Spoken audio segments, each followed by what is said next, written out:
Since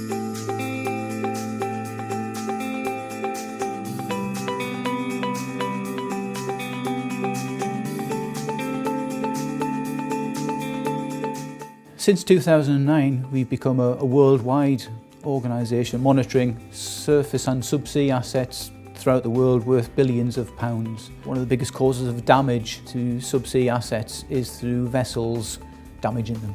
So that could mean vessels dropping their anchor on submarine cables, submarine pipelines. It could mean vessels dredging over the top of them, or it could mean fishing, catching their nets, trawling over the top of them and damaging not only their equipment but also the subsea assets.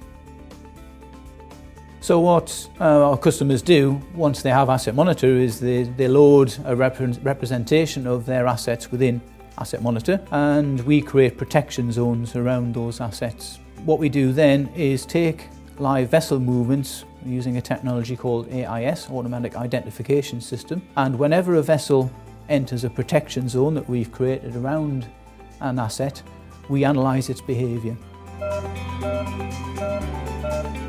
In this case, we have a fishing vessel which is operating in the vicinity of a customer cable, and there is potential for damage to that cable at this point. The customers can use the playback facility to investigate the fishing vessel's activity in more detail, just to confirm whether or not the fishing vessel is trawling, and if it is, then they will take further action in order to move the vessel on to avoid a costly incident.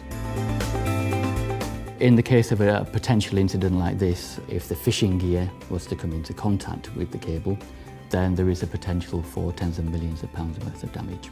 What AssetMonitor also does for our customers is stores all of the data that we collect. So if we need to go back to that data in the future, so if any of our customers want to revisit something that's happened with their asset, we can bring all of that data back and use it as evidence, or use it to look at what happened as a historical record.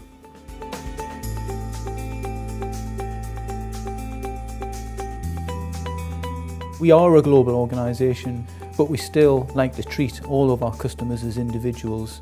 Everything is specifically designed around our customers' requirements.